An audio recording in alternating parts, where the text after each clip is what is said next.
Laban na, panibagong araw, panibagong tuklas. Kung ikaw ay taga Nueva Ecija at mahilig ka sa food trip, meron kaming panibagong natuklasan na ibabahagi sa inyo. Ito nga yung kainan na super mura, super sarap, at super sulit na talaga nga namang inyong babalikan. Marami ang dumarayo rito dahil napakasarap ng luto. Kaya pag nadaan ka rito, huwag ka na mag-atubiling huminto. Dahil hatid nila ay mga pagkaing ang presyo ay hindi ginto. Kaya tara na, laban na! Dahil tayo ay muling tutungo sa lungsod ng Saya. Dito yan sa maunlad na lungsod ng Gapan. Ayon sa aming nakalap na impormasyon, sila ay matatagpuan dito sa bypass sa Barangay Mangino. Tapat na tapat lang sila ng arko na nakalagay ay bypass road. Kung inyong titingnan ay simple at hindi magarbo ang kanilang kainan. Pero punong-puno ito ng sigla dahil sa mga motorista na humihinto rito para kumain. Ang pangalan nga ng kainang ito ay Kuya Enzo. Patok dito ang iba't ibang lutong Pinoy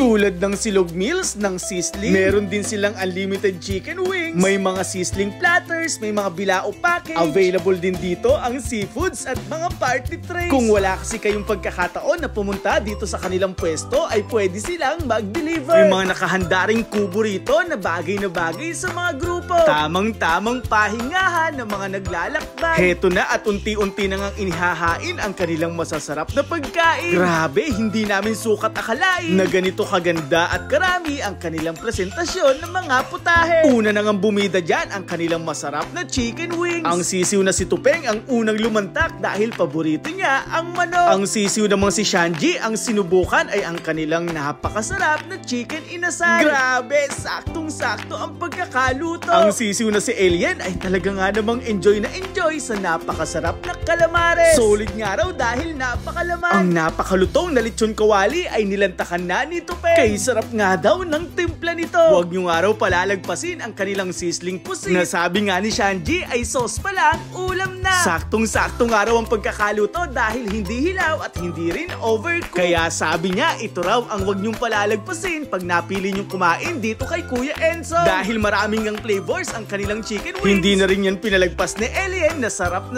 dahil napakalaman ng manok. Panalo nga rin daw yung mga sauce dahil talaga nga namang nanunuot sa buto. Ay, kaya naman pala maraming humihinto rito kay Kuya Enzo. Dahil napakaraming pagkain na pagpipilian. Kung ano ang cravings mo, panigurado available dito. Yung tipong pagod na pagod ka sa biyahe, tapos gusto mo ng sisig, tinakdakan ng pork steak, tapos malalanghap mo ang sariwang simoy ng hangin. Merong soft drinks na Coke na nasa iyong harapan, tapos kasama mo yung iyong kaibigan, kasintahan o kaya naman ay pamilya. At kung ikaw naman ay nakakatikim ng masarap at malutong na crispy pata, huwag kang mag-alala dahil available din dito yan kay Kuya Enzo. At dahil paborito ko nga ang crispy pata, ako na ang lumanta. Grabe, napakalaki at napakalutong ng kanilang crispy pata. Tinarget ko rin dyan ang kanilang garlic shrimp na itsura pa lang ay maglalaway ka na dahil alam mong masarap. Hindi nga ako nagkamali tapos kalambot pa kahit balat ay pwedeng-pwede mong kainin. Sa mga mahihilig nga dyan sa seafood na katulad ko, aba, wag na kayo magpatumpik-tumpik pa at subukan ang kanilang luto dito kay Kuya Enzo. Panigurado, hindi kayo magsisisi. Kung merienda naman ang hanap nyo tulad ng spaghetti o kaya naman ay pansit, available din dito yan kay Kuya Enzo. Ngayon, hindi na kami nagtataka kung bakit patuloy na humihinto ang mga motorista dito kay Kuya Enzo. Bukod kasi sa masarap at mura, marami pang putahe na pwede nyong pagpilian na tutugon sa inyong cravings. At take note, mabilis lang ang kanilang servings dahil tulong-tulong silang magkakapamilya. Para sa ibang detalye, nandyan sa caption ang kanilang official Facebook page, pwede nyong bisitahin. Maraming salamat sa pagsama hanggang sa muli. Paalam, ingat, and God bless. Laban na!